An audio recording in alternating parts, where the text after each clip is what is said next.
Yo! Ha! What is going on, guys? We're out here in the woods. I gotta keep you on your toes here at the Jack Mallers Show. What?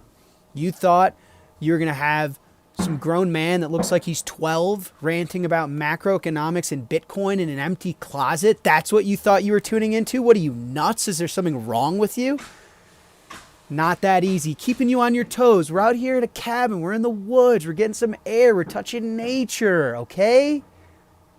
Bitcoin's a global phenomenon. Can't be stuck in the closet all the time. Ladies and gentlemen, how are you guys doing? My favorite corner of the internet. My name is Jack.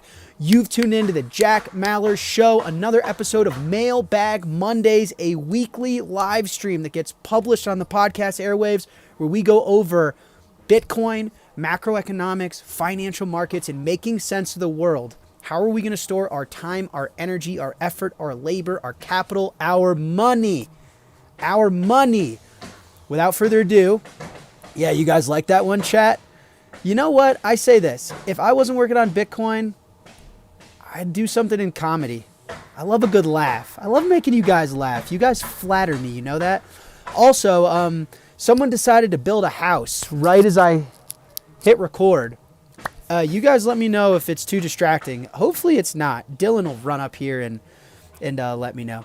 All right. Without further ado, let's get into it. Guys, I'm talking to you with a Bitcoin price of $114,220. Bitcoin's up substantially on the day. That puts its market cap at $2.28 trillion as an asset class. All-time high, unchanged at $124,400.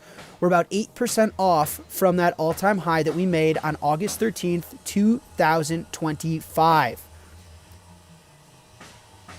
W's in the chat for those that keep track of time in Bitcoin block height. I'm timestamping this episode at Bitcoin block height 916,974. That is the last Bitcoin block mined as I speak to you now.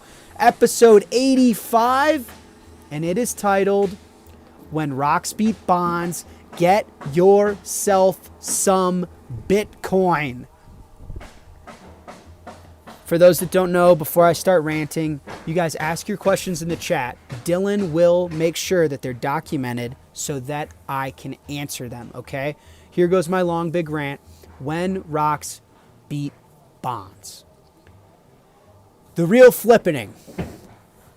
So when I say rocks, I'm talking about gold, obviously, right? But what do I mean by the real flippening? Well, in Bitcoin, there's a term coined by Coinbase called the flippening. I kid you not, I swear to you. The flippening refers to a potential future event where Ethereum's market cap surpasses that of Bitcoin. The term was coined in 2017 based on Ethereum's flexibility and its ability to support decentralized applications and smart contracts. While Ethereum has surpassed Bitcoin in some metrics, God, these guys are such fucking scammers, such as transaction count, the flippening, in terms of market capitalization has not yet occurred. So this is Ethereum. That's that 2017 blip on the far left. And this is it since. An utter and complete scam, an utter and complete shitcoin. Shout out Coinbase for really showing what not to do when it comes to championing Bitcoin. It's really astonishing. I couldn't ruin my credibility like they have, even if I tried. So I say the real flippening because to me, the real flippening is a neutral reserve asset flipping U.S. Treasuries as a central bank reserve. Not any of these shit coins flipping Bitcoin. That will never happen. Thanks for playing. Good game. You got fooled. But no, guys, what we've talked about on this show over and over and over again is a monetary regime change. The post-$71 is over. The post-$71 was the creation of a piece of paper that was backed by nothing, was redeemable for no neutral reserve asset, was redeemable for nothing that was governed by Mother Nature, by the universe, by the laws of physics. And that countries were to repatriate the dollars that we would print and hand out back into our country by buying our debt. That's these US Treasuries. And you can see now gold, which has been bottoming out ever since the divorce from the gold standard in 1971. So you guys can see gold at its peak right there. It's looked like 1980, but in the 1970s, 1980, gold was held as a reserve asset by central banks. It plummeted all the way down to, 10%, low or high single digits. And now gold is on its way, I think months away, based on price action and the level of stacking from central banks, where we will have a neutral reserve asset back as the bank reserve asset as opposed to debt from the US government. This also comes on the back of the UK 30-year bond. So these long duration pieces of trash that nobody wants to own. UK 30-year bond sale receives fewest orders since 2022. Yikes, that's not good. Bloomberg writes, a UK government offering of a 30-year debt saw the lowest total orders since 2022, highlighting waning demand for long-term gilts. Bids worth £4.6 billion or $6.2 billion were placed for the debt management office's offering of £1.5 billion of gilts due in 2056. Can you imagine getting a fiat-denominated payout in 30 years? While that meant the sale was still more than 3 times oversubscribed, the auction size was unusually small, with the lowest amount of sale in 3 years.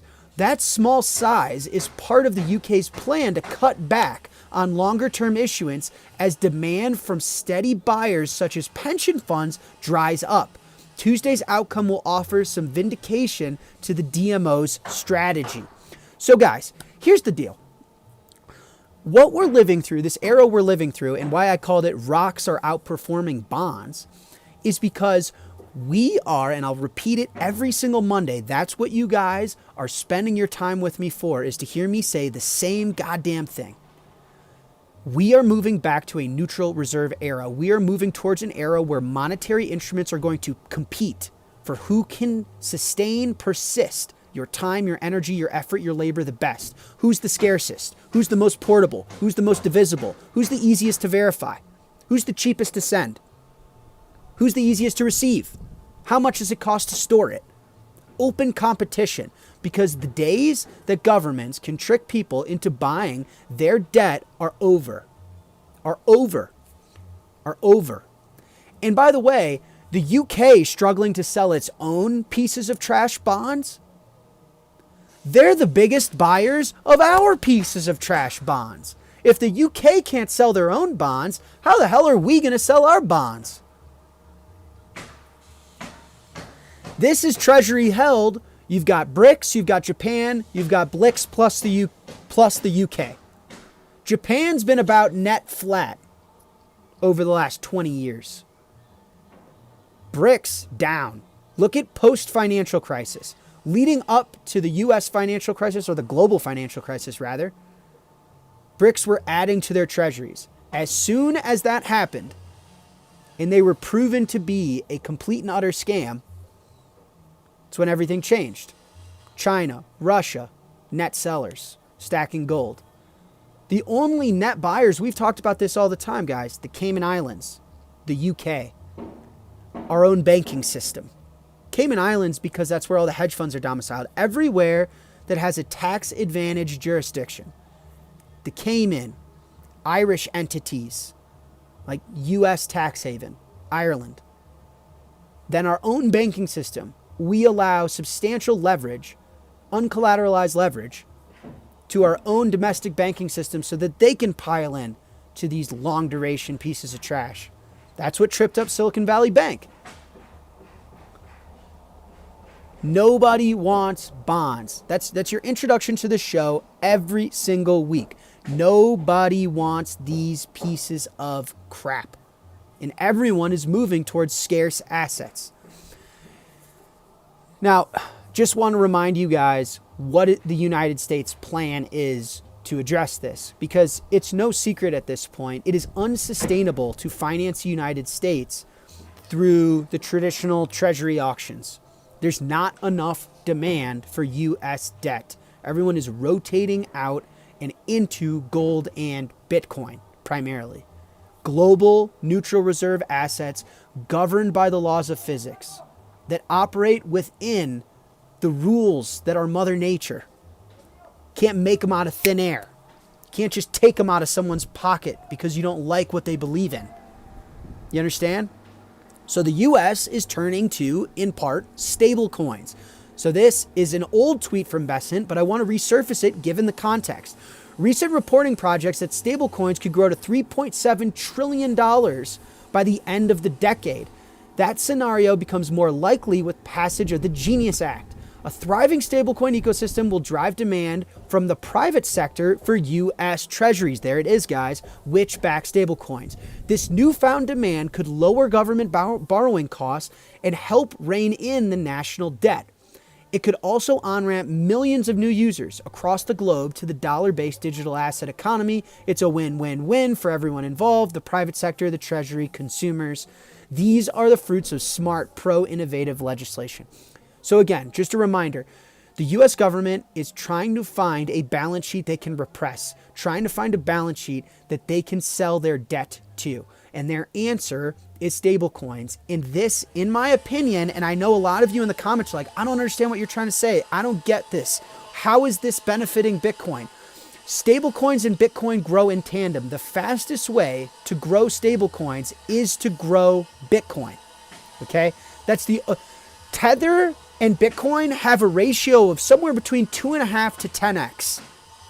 The Bitcoin market cap is Bitcoin is substantially larger than stablecoins, and the fastest way to grow stablecoins is to grow Bitcoin itself. And so the US is going to try and solve this problem by growing what they call the digital asset economy, by, quite frankly, finding new treasury buyers by growing the de facto trading pair to Bitcoin. So TLDR, nobody wants bonds. They're going to try and save it with stablecoins. Tremendously bullish for Bitcoin. Gold is flipping treasuries. We are officially, I don't know how else I could put it cleanly. We are officially entering a new monetary era. And this graph here, guys, literally shows it. It is no longer hypothetical. You're no longer listening to the crazy people on Twitter. It is literal central bank reserve assets. Gold is flipping treasuries as we speak. Next, the math is broken. So Luke resurfacing this chart. I mean, you cannot get enough of this chart. These are our outlays. These are our expenses as a country. So you've got HHS, Health and Human Services. You've got Social Security. You've got our Treasury expense. So we have a lot of debt. We owe interest on that debt. So what Luke writes here is this is Trump versus the Fed in one easy chart. And he's saying Powell and Wall Street supporters are in essence trying to force cuts to Health and Human Services, Social Security, Defense, and Veterans Affairs. So here's what Luke is saying. The blue arrows, which are Health and Human Services, Social Security, our defense budget, okay, Veterans Affairs. Either we make substantial cuts to those as a country, okay, substantial, like cut them all by 25% forever today. So our military defense, gone. Health and Human Services, cut. Social Security, you're not getting paid. Or the Fed has to cut rates drastically. That's the red arrow. That's the only way to make the math work. We are on an unsustainable path. Because at the top right of Luke's graphic here, he says, U.S. true interest expense is around 100% of U.S. all-time high receipts, and it's growing faster than receipts.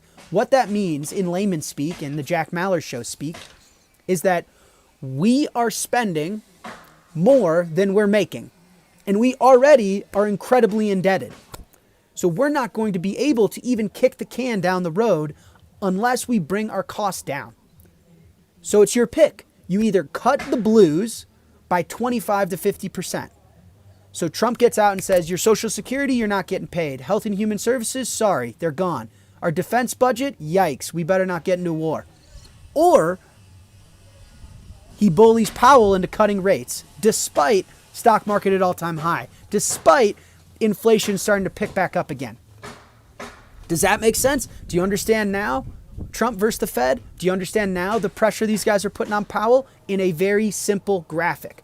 U.S. Treasury bonds have negative returns over the past 5 years. Tack on inflation, it's even worse. This has been an awful decade for fixed income. Again, guys, it could not be more simple. The math doesn't check out. You cannot own bonds. You have a choice. You and your loved ones and the people you care about. You own Bitcoin, you're going to get more housing, more vacation, more food, more education, better lifespan, better life expectancy. You own bonds? Sure, you can own bonds. Listen, I'm sitting out here in the mountains. It's peaceful, fresh air, good vibes, good mood. You can own whatever you want. I'm just letting you know, you're going to get less housing, less education, less food, less life expectancy, less everything that you want. Your life gets more expensive and unattainable when you own dollars, fiat, bonds, fixed income. I'm sorry. Don't shoot the messenger. Your life gets better. You live in an abundance because everything around you is more abundant than the money you're holding. Bitcoin is scarcer than everything else you consume. So everything else around you gets more affordable, gets better, gets more attainable. You're going to get more housing, more food, more education. You have more kids. You're going to live longer. It's a choice that you have to make yourself as a sovereign individual. Unfortunately, the government is not going to make it for you. In fact, they're going to do the opposite. If you have one takeaway from this show, what life do you want? You're going to have to increasingly decrease your lifestyle and make compromises if you own one thing, and you're going to have an abundance of everything you love if you own the other. So, this to me was notable. So this is from CNBC. South Korea's President Lee says U.S. investments demands would spark a financial crisis. So let's break this down. This is from the article. South Korea's economy could fall into crisis, rivaling its 1997 meltdown if the government accepts current U.S. demands installed trade talks without safeguards, President Lee Jae-myung told Reuters. Seoul and Washington verbally agreed to a trade deal in July in which the U.S. would lower President Donald Trump's tariffs on South Korea goods in exchange for $350 billion in investment from South Korea, among other measures.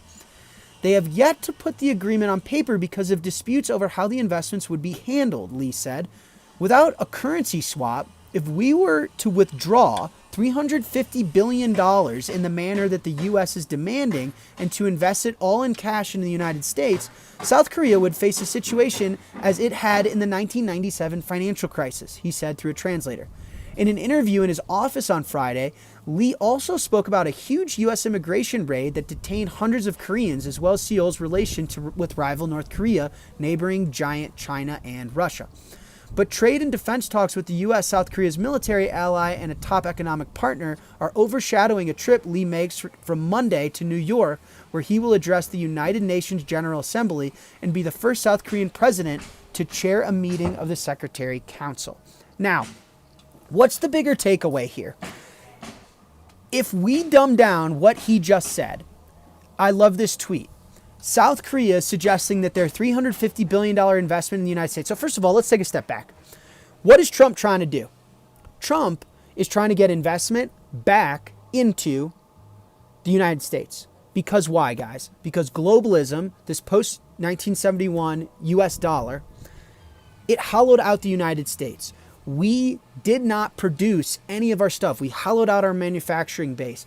Everyone else around the world, primarily China, built the stuff that I as an American consume. We export our dollars. We import real stuff. That has run its course. This era is over. It's collapsing. Finito. Goodbye. Good game. And so Trump is trying to reindustrialize the United States of America. He needs money to do that. He needs capital to do that. The question is, where's the money come from?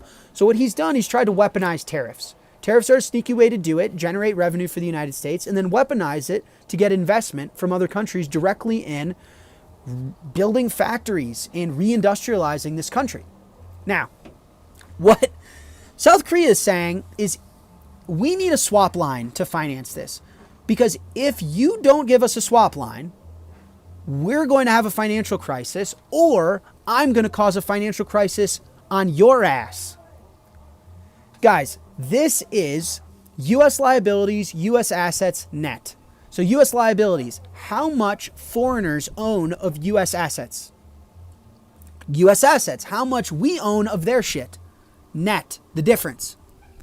The point is, how can Korea fund America without selling America? All their assets are in the U.S. Oh, you want $350 billion? Well, I'm going to have to sell treasuries and U.S. stocks. That's what he's saying. He's saying, listen, I don't have the money because all the money's already in the U.S. If you want some of my money that's already in the U.S. to go towards building factories, sure, you go sell Nvidia, sell Facebook, sell Google. So the S&P 500, the American savings account, is going to have poor performance. Oh, and I'm going to cause the treasury market to malfunction because I have to dump a bunch of U.S. debt, and we already know no one's there to buy it. So, President Trump, what do you want me to do? You want to cause a financial crisis in my country? You want me to cause a financial crisis in your country? Or are you going to give me the money? Are you going to print the money? Because here's the thing. If the U.S. is financing the $350 billion investment from South Korea via a swap line, that we've printed the dollar. It's a very fancy way of we're printing the money, giving it to them, and they're giving it back to us. Here's the whole message about reindustrializing the United States. You can only do it if you're willing to print the money, if you're willing to devalue the dollar against something like gold and Bitcoin and print the money. If you want a competitive export market, here, riddle me this, guys. Why isn't the iPhone made in Manhattan? Why is it made in China? Because paying an employee to live to make an iPhone in Manhattan rent is like $5,000 a month. The dollar is too strong. You got weak currencies on the eastern side of the world with very cheap labor. That's why. If you want production of real stuff to come back to the US, you need a weaker dollar and you have to print the money to finance it. Oh, you want to pretend that South Korea is giving us $350 billion? But the president just said, I don't have it. The only way I can have it is if I dump your treasuries and dump your S&P 500. So either I do that or you give it to me. They have to print the money. They have to print the money. Sorry if I sound like a broken record, but it's true. They don't have a choice, guys. I'm telling you, to me, it's so obvious. This is why I believe Bitcoin is going to go up in this monetary debasement era. They have no choice but to print the money. Okay. This just shows how overweight the world is in U.S. equities. So this is an ever more imbalanced world. A decade ago, the U.S. would have half the world stock market. Now it's 2/3. Look at the size of this. I mean, it is just outrageous. And so for me, this is a slide that I wanted to put in just to showcase that, be careful in stocks. Okay. It's not clear to me that equities are going to perform like people think they will. They'll perform in nominal terms. In dollar terms, they'll perform. They have to. The U.S. needs stocks to go up to get the tax receipts to finance a lot of their debt and payments. So the stock market has to go up 10 to 15% a year forever, according to the current financial system we're in. That's why you've got the S&P 500 at 10 to 14% CAGR. That's what it is. But the S&P 500 gets demolished in Bitcoin terms. Bitcoin's CAGR is 50 to 60%. And so be careful, because you might find yourself buying what a lot of money is selling. Look at how much money might have to sell to finance domestic crisis or finance payments to the United States. The stock market is a global savings account. The US dollar is de facto backed by two things, the US military and the S&P 500. And the S&P 500 is really made up of these 6 companies. So the reason I put in this next slide, this is Bitcoin against the SPX. Just murdering it. Just murdering it. So again, what are the takeaways from this chapter? They have to print the money. You're going to read on the newspaper that Trump got South Korea to invest in the U.S. No. They printed the money via swap line to give to South Korea to invest in the U.S. It's printing the money. It's inflationary. It's weakening the dollar. They have to have a weaker dollar to reindustrialize, to be competitive in exports, to do what they want to do. Not even what they want to do. Do what they need to do. They don't have a choice. And the third is be careful. Not all horses are as fast as they look. Yes, in dollar terms, the stock market will go up. But guess what? In dollar terms, everything goes up. Your coffee goes up. Your grocery bill goes up. Your gas tank price goes up. Everything goes up in dollar terms because the dollar just can't help itself. It has to go down. So that's not impressive. That doesn't win over my time, my energy, my effort, my labor.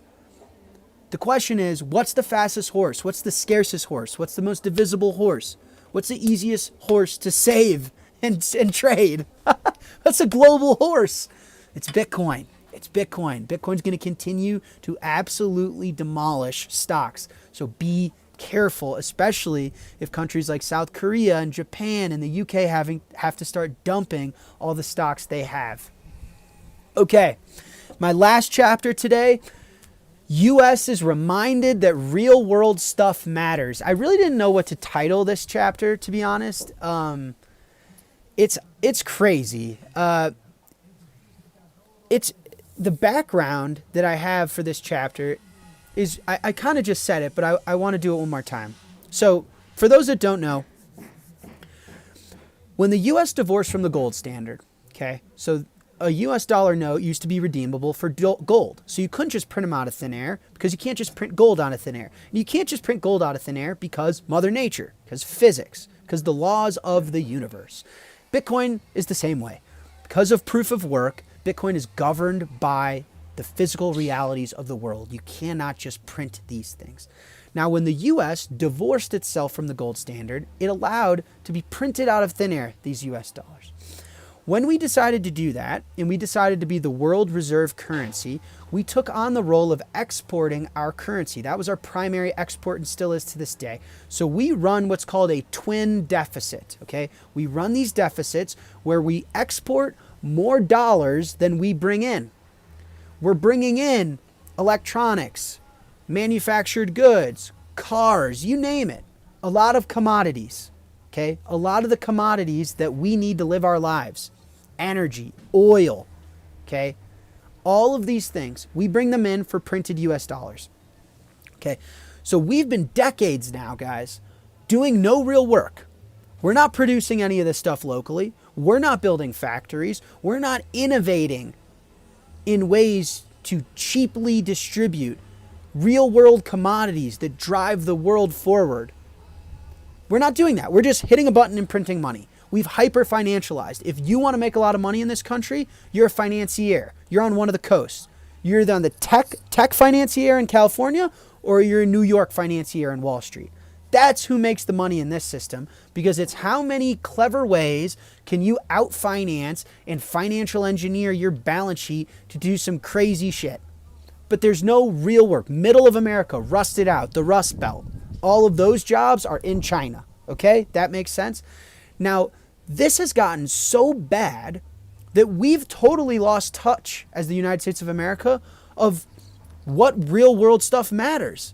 The fact that we can't stand on our own 2 feet. We can't produce any of the things that we need to go to war, to actually live a sustainable life, to defend ourselves. So with that context, I want to show you guys this. Scott Bessent says U.S. is in talks with Argentina over a $20 billion swap line. There are major implications from this FT article, okay? First of all, let's listen to our boy Scotty B. He wrote, President Milei is restoring economic stability after decades of Argentine mismanagement. Markets are not losing confidence in him. They are looking in the rearview mirror. The U.S. Treasury is resolute in our support for his reforms. Okay, let's hear from Scotty B, and then I've got about 5 takeaways from this that are just jaw-dropping in my opinion. All right, Scotty B. decades, if not a century, of terror. The plan is, as long as President Milei continues with his strong economic policies to help him, to bridge him to the election, I call this the screens moving to the streets. We are not going to let a disequilibrium in the market cause his a backup in his substantial economic reforms. I don't think the market has lost confidence in him. I think the market is looking in the rearview mirror and is looking at decades, if not a century, of terrible Argentinian mismanagement. And people are concerned. People are skittish. It's very hard to believe that it is different this time. But I believe with President Milei, it is. Okay, so Besant in the United States are framing this up as Argentina needs help, it's not Milei's fault, and we're going to save him with $20 billion of printed money. Okay, let's walk through the takeaways here. One takeaway. Milei was supposed to do austerity. He was the Doge before Doge, remember? He was shut down the Argentine Central Bank. We're going to have to realize all the debt, the hole in the balance sheet we've created. We're going to go through a ton of pain because that's what we deserve. We made mistakes. Someone has to take the loss. And on the other side, we're going to be stronger. We're going to be better for it. We're going to have lessons. He was the original Doge, the libertarian that could. Bullshit. Bullshit. And I say that not because I hate any of those ideas. I love those ideas. You guys know when Milei got elected, I was all in on him. Turns out political pressure is just too much. Nobody has been able to get reelected and run a political process by enforcing pain on the populace. There is a loss that has to be realized, and nobody is willing to realize the loss. And we saw that, a similar version of that, in the US. After Trump was inaugurated, it was Doge, Doge, Doge. We don't care about Wall Street. We care about Main Street. We don't care if stocks go down. We don't care if we fire a bunch of your friends. We're going to fix our spending. We're going to rein it in. We're going to operate in a surplus. That lasted like 2 weeks before Elon and Trump were fighting over who was closer with Epstein. So that's the first takeaway. This whole austerity, that this is a possibility, that we're going to live through a time where the world is going to be inflicted on pain, even though it's unclear whose fault it is, who should realize the loss. The populace is going to elect losing and getting crushed. Sorry. The libertarian fairy tale's not going to happen through politics. This is why I say time and time again, if you want to affect change, open source software, distributed systems, hard money. That's why I'm not red, I'm not blue, I'm orange. If you think you can change the world in a substantial, scalable way through politics, you are kidding yourself. You engineer a better world with technology. So let's just make that point clear. Milei in this hype dream of a libertarian that was austerity and showing us the way, sorry, didn't work out. In fact, failing in a spectacular fashion, I must say. He's asking for printed money and a bailout. Exactly what he campaigned against. No wonder Besant is saying, oh no, everyone's hating him because the rear view mirror. No, how about everyone's hating him because he's running his political process exactly how he campaigned against. Okay, that's number one. Point number two. Why is the United States not putting America first? I thought Trump was America first. I thought Trump was about focusing on Main Street, about the middle of America. He wasn't going to print a bunch of money and give it to other countries. He was going to tariff them and make them pay us, not us pay them. Why is Trump not putting America first? Why is Trump all of a sudden interested in Argentina? Why is he printing $20 billion? We just came off the worst inflationary period in American history. Everyone's still terrified of inflation. Now the Fed is cutting rates, inflation's picking back up, and we're printing $20 billion and we're giving it to Argentina? Why? Curious, you might ask. Curious. And the last point, the third point, swap lines are done by the Federal Reserve, not by the Treasury. This is a huge deal. It might sound marginal. It might sound like, oh, what's the difference? Treasury, Fed. To you, as a Bitcoiner, as a listener of the Jack Mallers show, there's no difference. No, there's a huge difference because the Fed and the Treasury are supposed to be different. The Fed is supposed to be independent. The Treasury is not supposed to be allowed to do swap lines. Now, I bring you to this from September 19th. Steve Bannon floats idea of Besant running both the Treasury and the Fed. Guys, is this a hint that the Treasury is going to start having oversight over the Federal Reserve? We're going to get yield curve control. We're going to get tons of money printing. The fact that Besant authored this swap line is a massive subtlety. And the mainstream and the public's they're not going to bat an eye. They're not going to blink. But we will. We will. This is a huge deal, okay? There was some crazy dude on the internet that predicted a long time ago that Trump might think about the Treasury having oversight over the Fed. I forget his name. Let's hear what he had to say about it, though. Do you guys recognize this guy? I don't. I honestly believe over the next 12 to 36 months or so, we're going to see drastic changes in monetary policy. Listen, we need Trump to get in office and we need to understand what his plan is. But he's even hinted at having some oversight and control over the Federal Reserve. Is it beyond us that the way Trump sees himself taming inflation, controlling financial markets while allowing the S&P and assets to rise in the greater interest of the people? Maybe he wants Besant to be the Fed chairman and lead the Treasury. Is that beyond us? Is Trump going to exercise his right to have further oversight over the Fed?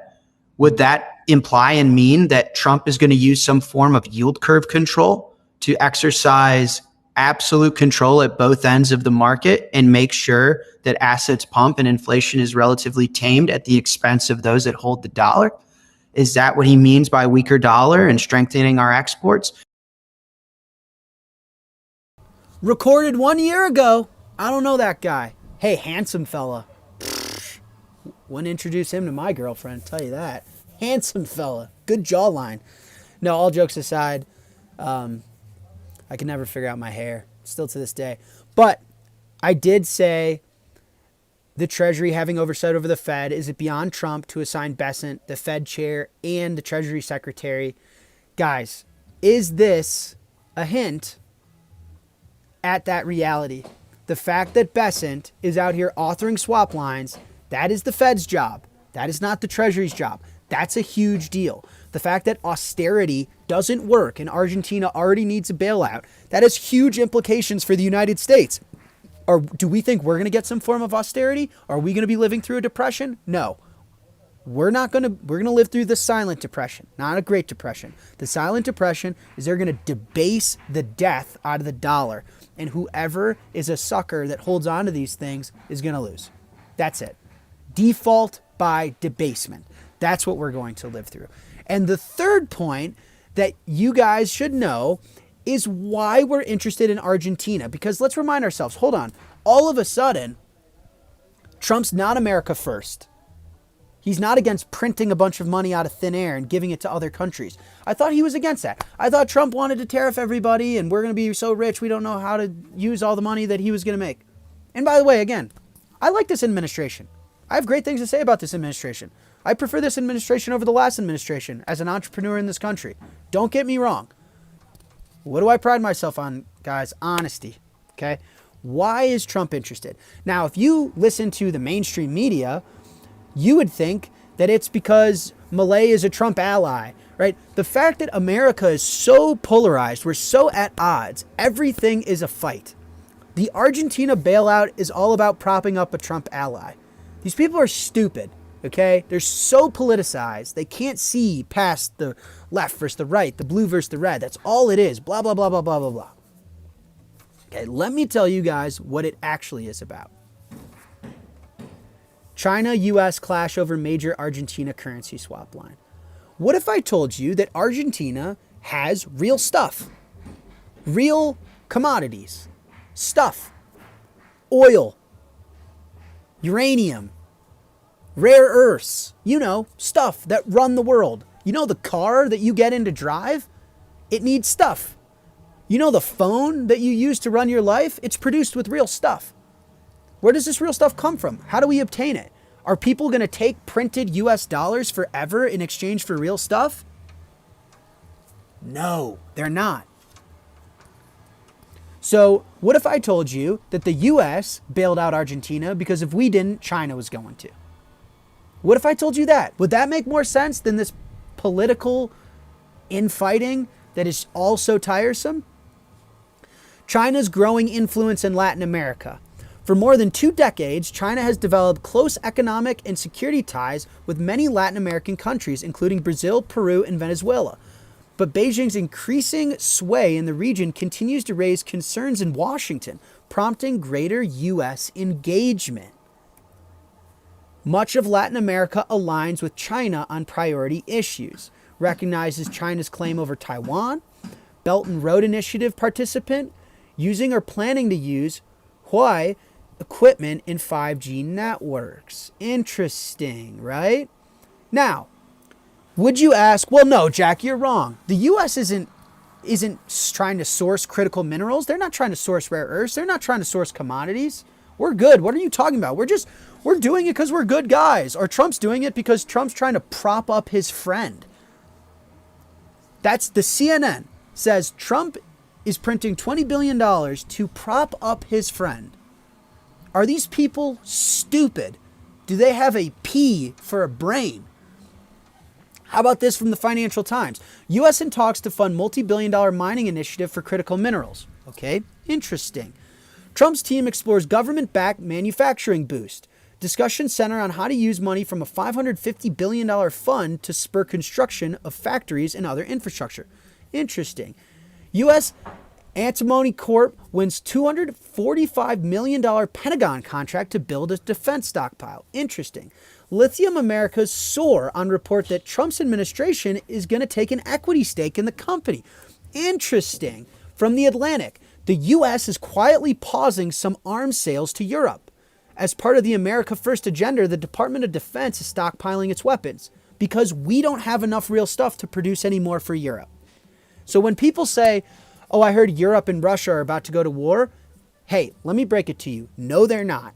Because Europe doesn't have the weapons to go to war against Russia.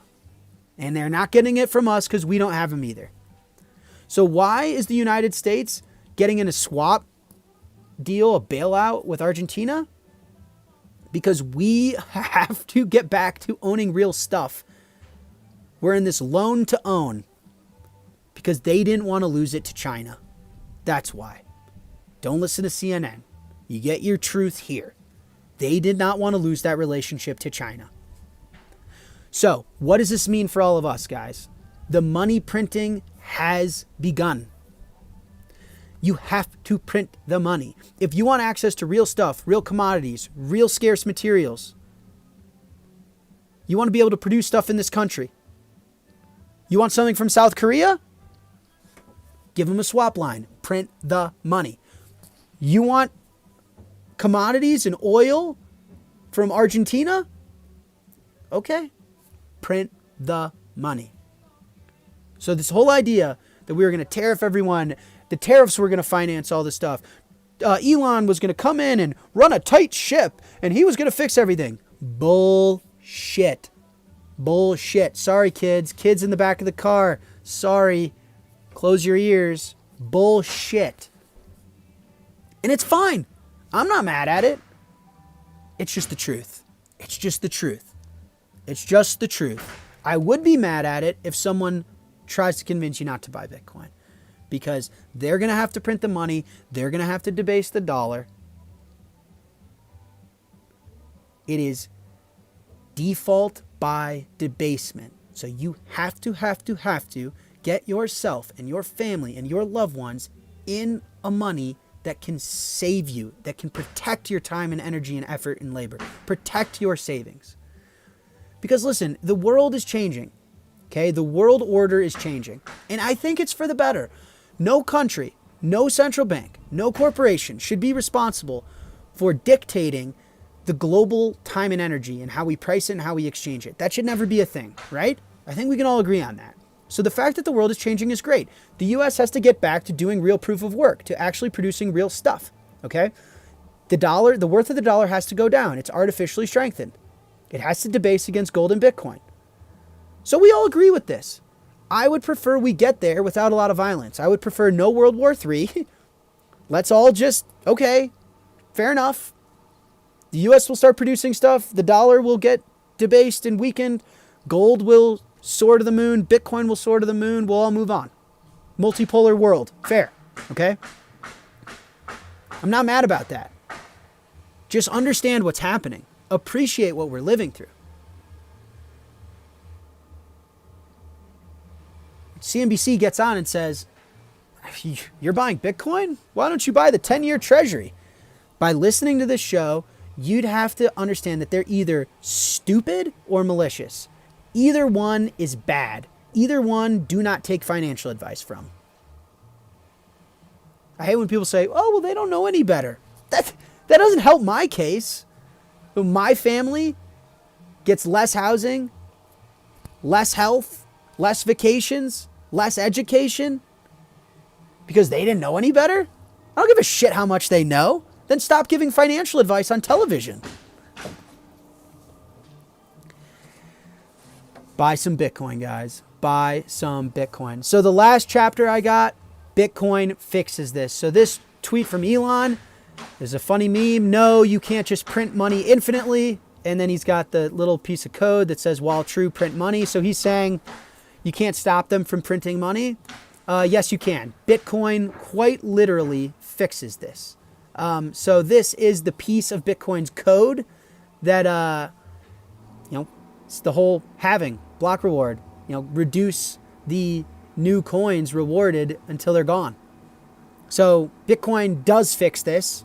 It's right here. You can go look at it on GitHub, and this is what it creates. It creates a monetary asset that's literally finite. And by the way, gold is scarce. It's not literally finite. If the gold price keeps going up, we're going to find more gold. Elon said, if you get the gold price high enough, I'll go to Mars and get some.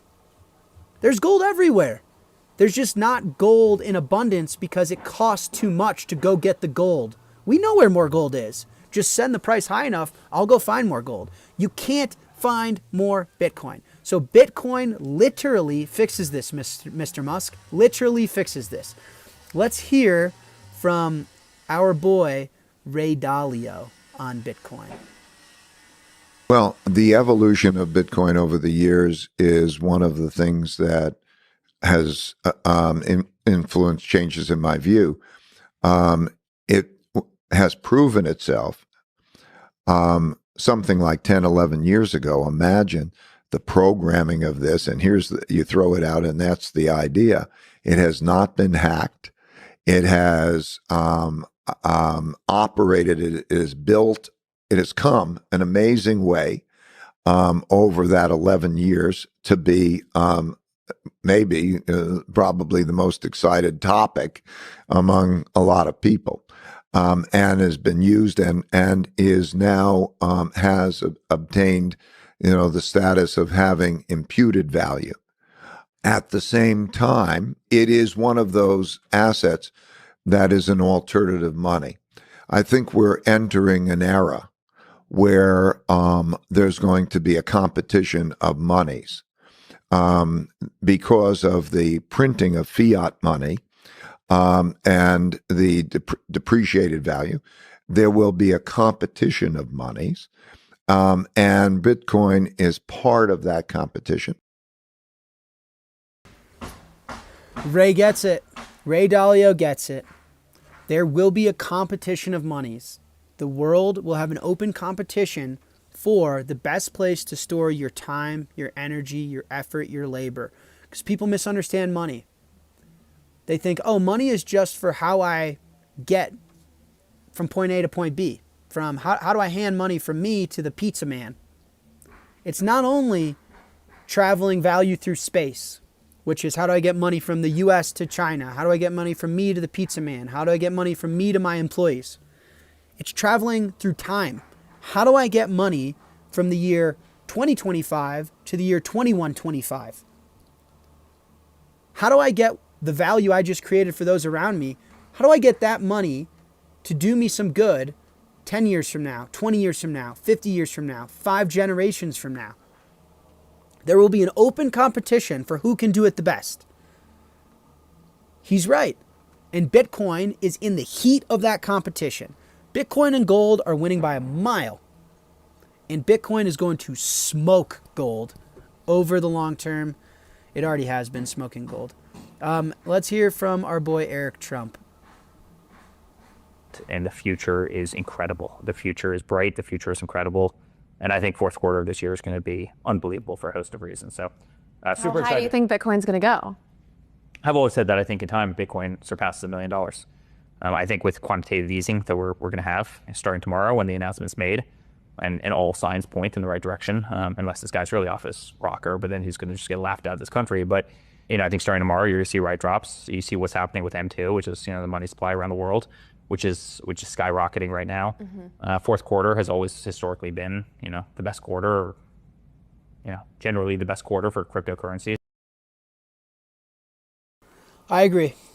I think Bitcoin's going to heat up. Gold usually runs first. Bitcoin outperforms.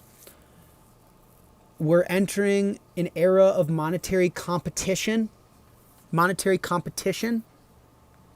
And we're just getting started. Rocks are outperforming bonds, guys. They have to print the money. All new investment into this country has to come through printed money. All strategic relationships with those that have real, raw world commodities is going to have to come through printed money. In order to reindustrialize America, bring back the middle class, the dollar has to get substantially weaker. Bitcoin fixes this. Bitcoin fixes this. And that's my one long rant. We got it in a little under an hour. All right. So with that, as always, I owe you guys a little bit of Q&A. Let me blow my ugly face up. Let's see here. What's the best way to do this? There we go. You guys can see me, right? There we go. And let me get the Q&A up. Let's see.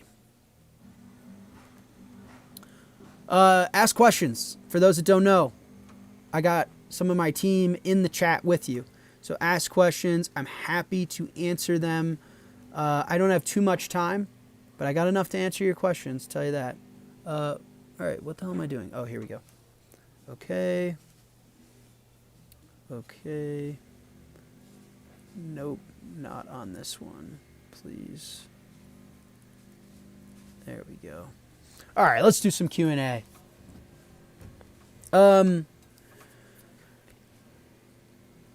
Do you agree that the next financial crisis will be a worldwide sovereign debt crisis? Yeah, I do. Well, I think we've been living through a sovereign debt crisis, generally speaking.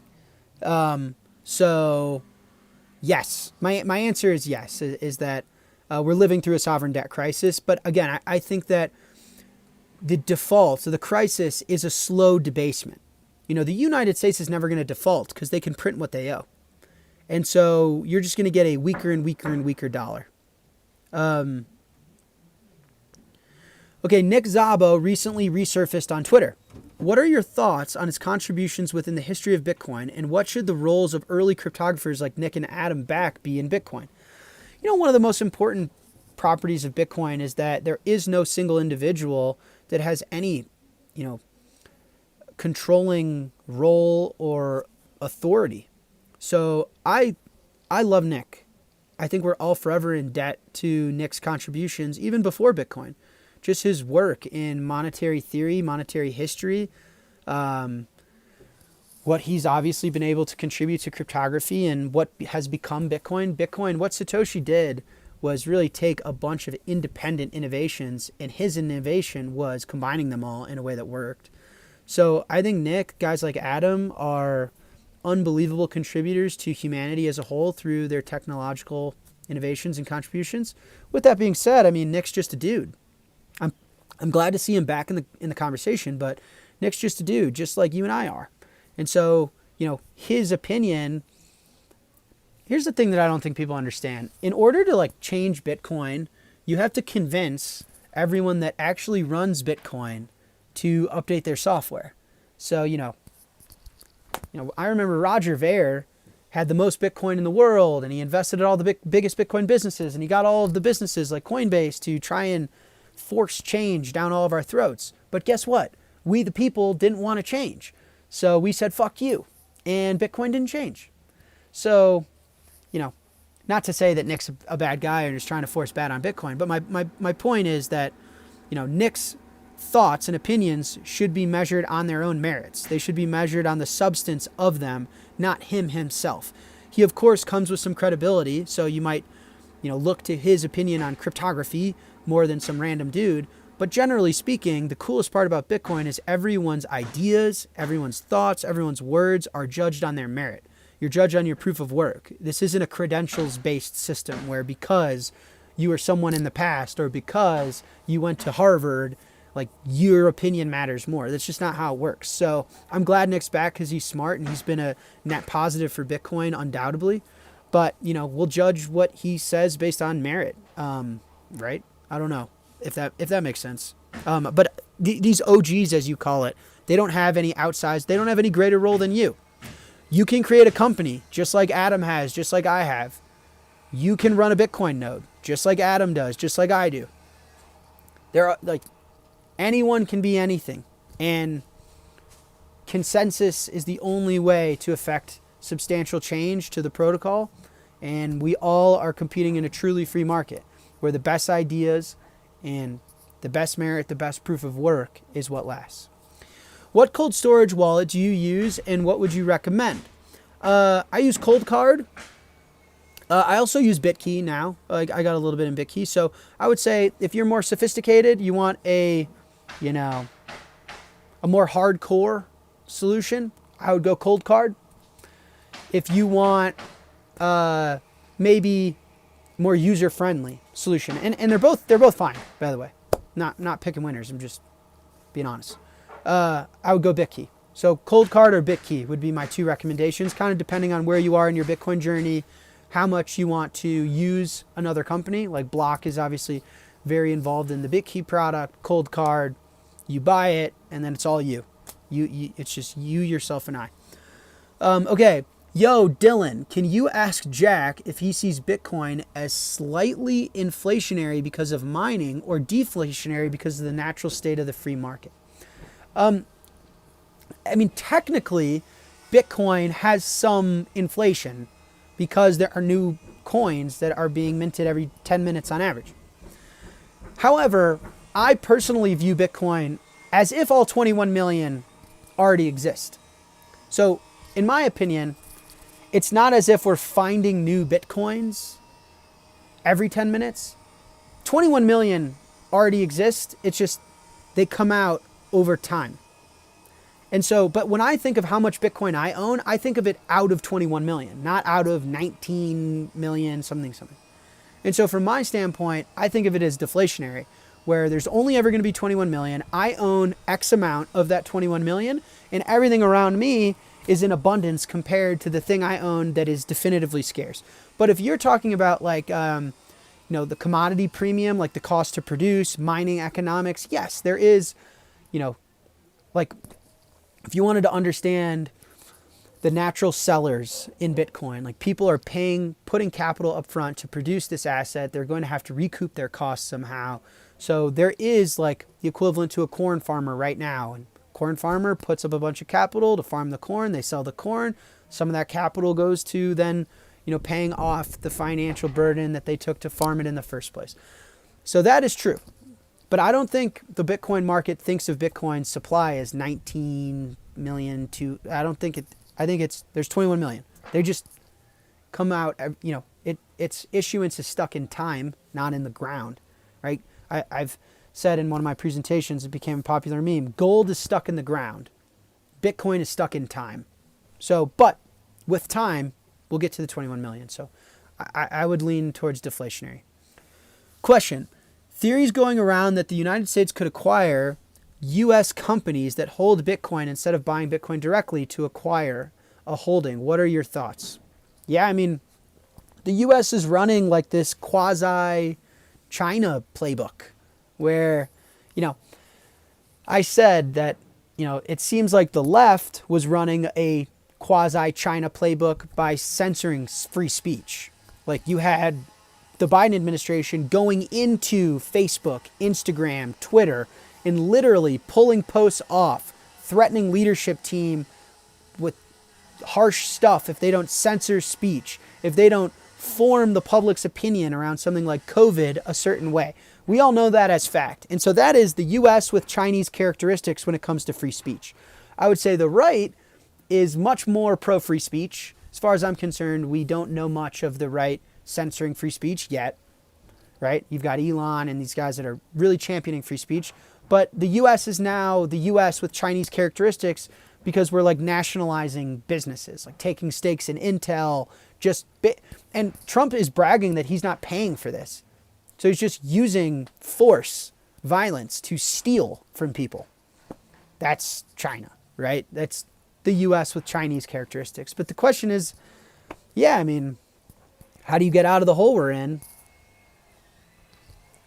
You're starting to see, which doesn't matter what path you walk, you're getting the U.S. with Chinese characteristics. So would it surprise me if the United States said, hey, we'd like a little bit of Bitcoin and we're going to get it from taking an equity stake in your cap table as opposed to going and buying it in the free market? It wouldn't surprise me, but I think it's unfortunate. I do not like the U.S. with Chinese characteristics. That is the furthest thing from a free market. And so I would prefer them buying it in the open market. Either way is bullish for Bitcoin. I mean, if the United States starts consciously growing its Bitcoin position, that's incredibly bullish for Bitcoin. I would prefer it done in the open market like any rational person, like any free market activist. Hey, Jack, my buddy Jawad, I don't know how to pronounce that, Jawad. Sorry if I mispronounced it. How do you pronounce that? Jawad? Jawad? My buddy Jawad says that ETH will inevitably surpass Bitcoin in market cap since the technology is revolutionary and Bitcoin will lose against gold. How would you respond? What groundbreaking evidence for such an outrageous claim? This technology is going to surpass one of the greatest inventions of our lifetime because it's revolutionary and because Bitcoin will lose against gold. What's my response to that? For one, gold is losing against Bitcoin. Bitcoin has been consistently outperforming gold for 15 years. It will continue to do so. So I don't know what you mean, lose against gold. Bitcoin's kicking gold's ass. And so we'll toss that over there. Like, for example, if 13 years ago I bought gold instead of Bitcoin, I'd be way worse off. Bitcoin is the right thing to own for the last 15 years. It will be the right thing to own for the 16th year and the 17th year. So not only is gold or Bitcoin not lost to gold, Bitcoin hasn't lost to anything. It is the king. If you come at the king, you best not miss, Jawad. Secondly, here's my broader rant that I've given on altcoins versus Bitcoin. Bitcoin is money, okay? Money is our time and energy in an abstracted form, okay? Money is how we store our effort, our labor, our time, our energy. Everyone listening to this, you get up out of bed every day and you do something valuable for someone. And in return for that, you get money. Money is the market good that you're exchanging for your contributions to society, okay? It's what we invented to solve for barter. So I don't wake up and run strike and try and exchange a day worth of me working on strike in 21 for groceries. No, I get paid money and then I use the money to save and later exchange for the things I need, okay? Bitcoin's competing for that. The size of that market, okay? Us humans own about $900 trillion worth of stuff. About half of all of the stuff we own. So real estate, stocks, sovereign debt, currencies, fine art, precious metals like gold. Okay, we own $900 trillion worth of stuff. 400 to 500 trillion of it, we're using as money. People own a basket of real estate not because they're living in 20 houses at once. You can't. You can only sleep in one home. They're owning it because they're trying to save money and then later exchange for stuff that they're going to need in their life. They own the sovereign debt because they've monetized it. They own the fine art that they've put on their wall. They don't want to put $10 million on their wall. The $10 million painting is in a storage vault with like armed guards protecting it. They're not buying the art to consume the art, to wake up and have their coffee like, wow, this art is so beautiful. It's $10 million worth of beautiful. You can Google beautiful shit to drink coffee to. They've monetized the art. Okay? That means Bitcoin's opportunity to disrupt is about $400 to $500 trillion in size. Okay? So it is going after half the world's problems. It is going after the largest problem we have today, that there is no one single sound money for all of us to store, save, and later exchange our collective contributions to each other. Now, what is something like Ethereum or any of these altcoins? Ethereum, Dogecoin, Solana, any of this garbage. At best, these things are technologies, as you said. Supposedly, they're revolutionary. I disagree with that, but I got to shorten up this rant. Technologies are only worth like a few trillion. Apple. Let's take Apple. To me, Apple is one of the most revolutionary technologies. Would you say, Jawad, that Apple is a more revolutionary technology than Ethereum? I would. Everyone I know has an iPhone. This computer is produced by Apple. My phone is Apple. The iPhone and Apple changed the world substantially. You cannot go 20 miles without running into someone or something or some business that is an Apple customer, right? At least in America. I'd be hard pressed to find in a 20-mile radius a piece of this country that isn't in some way relying on Apple computer. That company is worth about $3 trillion. Great company. One of the best to ever do it. Steve Jobs is probably the best of the best when it comes to innovative entrepreneurs. It's $3 trillion. Bitcoin is about to pass up Apple already, today, right now. Right now. So if Ethereum is to go on to change the world as much as Apple has, which I think is giving it credit it doesn't deserve, that is far-fetched. I can go thousands of miles without running into someone that actually uses Ethereum, doesn't speculate on its price on Coinbase like a gambling addict, that actually uses it like I use my iPhone.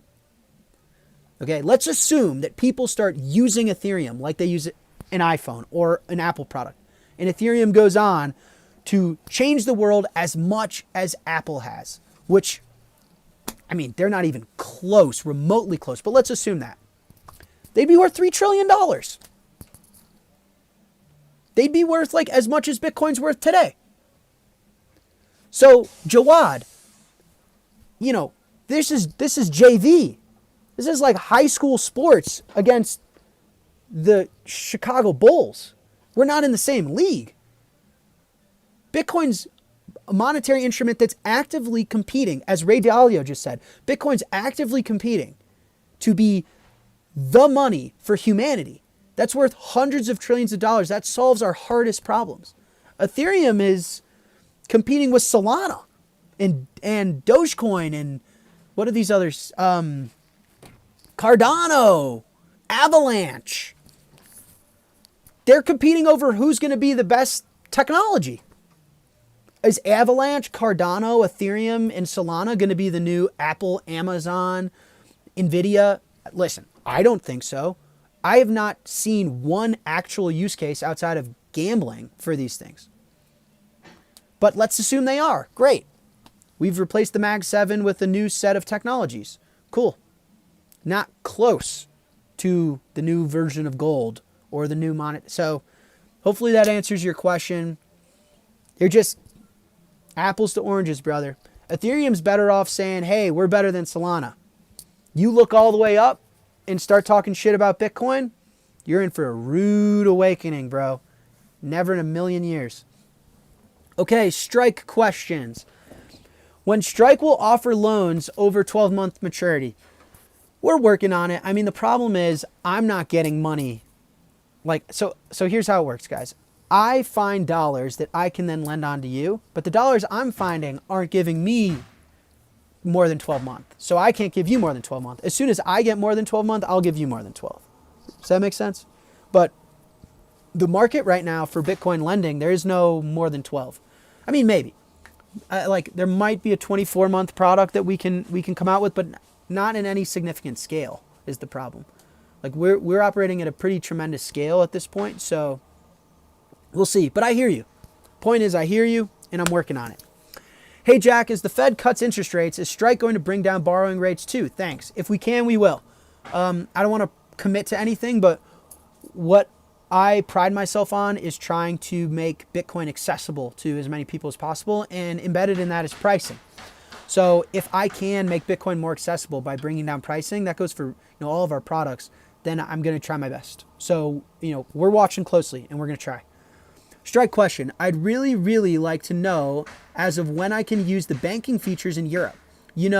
Pay my rent from my Bitcoin account. Thanks in advance. Greeting from the Netherlands. Shout out the Netherlands. Love that country. I'll be in Amsterdam soon. We're working on it.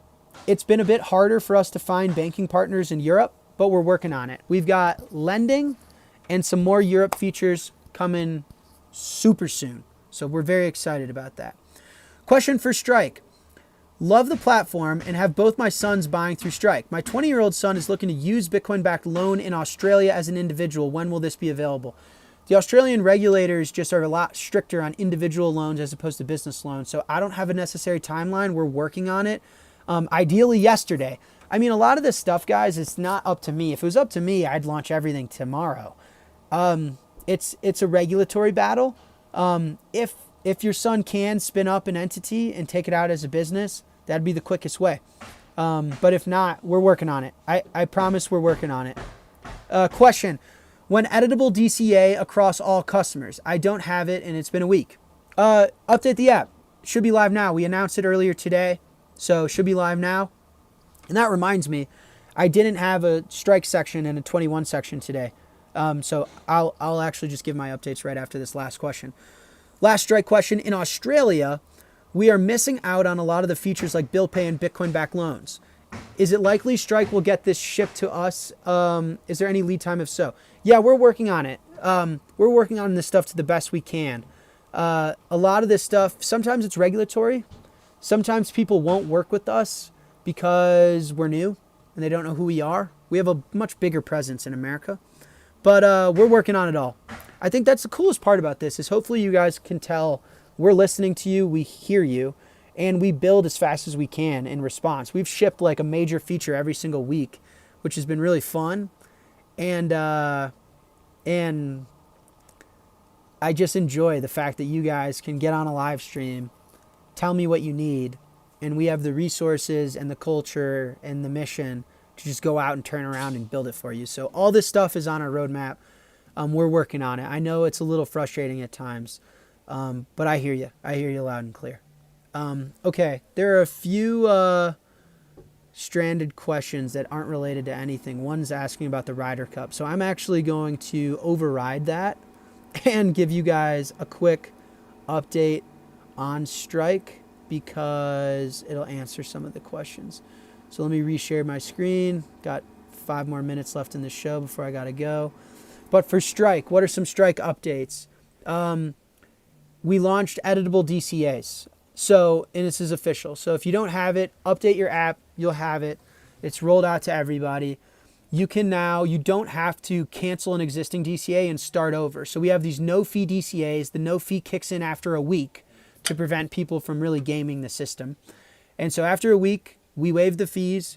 You can stack Bitcoin without fees. You could withdraw it to cold storage for free. Your direct deposit, no fees. And now you can edit the DCA. So often customers will, during a dip, they'll want to increase the DCA, stack a little bit more. And I guess during a price run, I guess some customers wanted to bring their DCA down a little bit, average down. You can do that. You can now edit the DCA however you'd like. And it doesn't cancel your existing no fee. And we also have multiple DCAs at once. So, I mean, Strike pound for pound, no fee DCA, editable DCAs, multiple DCAs, no fee direct deposit, free on-chain withdrawals to cold storage. So you can literally have a no fee DCA edit it when you want, and have automated withdrawal to your cold storage, to your self-custody. It's really remarkable, to be quite honest. So we're incredibly proud of that. So I wanted to shout that out. And then I had a few more things. Oh, right. Our world region. So what we call world regions, which is not UK, EU, US, Australia. So primarily Africa, Latin America. We launched virtual US dollar accounts for businesses. So we launched these virtual US dollar accounts for individuals, and this product has been like flying off the shelf. It's one of our fastest growing sectors of the business, are primarily people in Latin America and Africa that are using our virtual US dollar accounts to onboard to Strike, buy Bitcoin, and get some Tether. So this allows you free ACH and wire deposits from banks or virtual accounts. You can deposit from like your TransferWise account. And then we also allow the reverse. So you can cash out of your Tether, you can cash out of your Bitcoin, and you can withdraw via ACH, instant bank transfers that take a few seconds, and wires. And so all of our customers that have, spotty banking access and an inability to interface with the US dollar infrastructure, we have these virtual accounts now. So incredibly popular. A lot of people using their TransferWise accounts to get money into Strike in Latin America and Africa. We've turned this on for businesses. And what's really cool is you're seeing customers in Brazil, in Korea, in Nigeria, in South Africa. They're depositing a ton of money with these virtual accounts. They're buying Bitcoin, and then they're getting a loan against the Bitcoin and financing their life. I had someone in Korea that's taking out massive loans, buying a house and stuff. It's crazy. So check this out. Virtual accounts. I know majority of the listeners on this show are from the Western world. I think it's like half the US, and then it's UK, EU, Australia, but there's definitely Latin America and Africa out there. So shout out to you guys. We're building for you too. We want to make Bitcoin accessible to everyone, and this one was for you. I think those were the primary big ones. We're making a ton of progress on lending expansion. So more US markets, and EU is any day now. Very, very soon. Making a lot of progress on New York. Very, very soon, hopefully. So very excited about that. And then as far as 21, people noted that they could find our public filing on the SEC website. So I saw some people tweeting about that. If you're interested, you can go check that out. But we're still sitting with our 43,514 coins sitting in escrow. Again, I don't think we're a Bitcoin treasury company as people are defining them today. We're a Bitcoin company. We have a Bitcoin treasury that we'll continue to add to in size, but we also have some Bitcoin businesses that we're building that we're very excited about. So I think that's all I got for today. I have an event in 25 minutes that I got to make, and I got to shower. So with that, I think I'm going to sign off, guys. I see, Dylan wants me to answer the optional questions. I don't know what he's talking about. Oh, here we go. Hey, Jack, how is the U.S. going to win the Ryder Cup in 2027? I don't know. I'm new to golf. So I don't know if I have a good answer to that. But I enjoyed watching the Ryder Cup. I'm picking up golf. If any of you guys have golf tips, or send me like the golf clubs I should buy, DM me some golf shit. Hit me. I got to get good at this game. So I enjoyed watching the Ryder Cup. Almost an unbelievable comeback. It felt like the March Madness for golf. I really enjoyed it. Glued to your seat type of vibe. I don't know how we're going to win. I think, this is a dumb answer. Play better? We got the best player in the world, and he didn't play like the best player in the world. I think so. We didn't play very well the first 2 days. So I don't know the answer, though. I'm not a golf expert yet. I'll stick to being a Bitcoin expert. Hey, Jack, what is the most challenging thing about living 100% on a Bitcoin standard? I don't know. After Strike launched Bitcoin-backed loans, I'm chilling. I'll say this. What I would much rather have is a line of credit. I've got multiple loans out with Strike.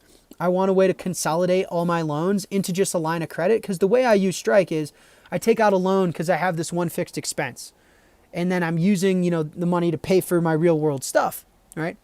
And then I have to take out another loan because another expense comes up, and so on and so forth and so on and so forth. So you end up with 3, 4, 5 loans where all I want is a line of credit, where I get a paycheck that comes in, I get 100% of that paycheck in Bitcoin, and Strike just increases my line of credit so that I can use these dollars to pay my credit card, pay my HOA, pay my shit.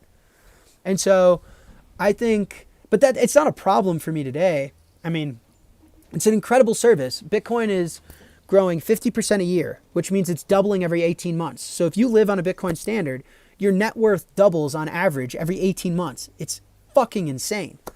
And so I think at Strike, we're just perfecting the user experience and we're making it better and better and better. So I know for a fact in Q4, we're coming out with loan consolidations and line of credit. A line of credit loan is going to change the game. It's going to be so automated. You have your direct deposits, you've got your bill pay, you'll have a line of credit that's dynamically contracting or expanding. It's going to be beautiful. So I'm chilling now. I feel great. But once the line of credit comes, I think it's going to change everything. Even more than we've already. I mean, we're 6 months into this product. We're already one of the biggest Bitcoin lenders in the world. And we haven't even gotten to some of the bigger features. We haven't launched Texas yet. We haven't launched California. We haven't launched New York. We haven't launched Europe and the UK. We haven't launched line of credit. So, I mean, I'm just very excited about that.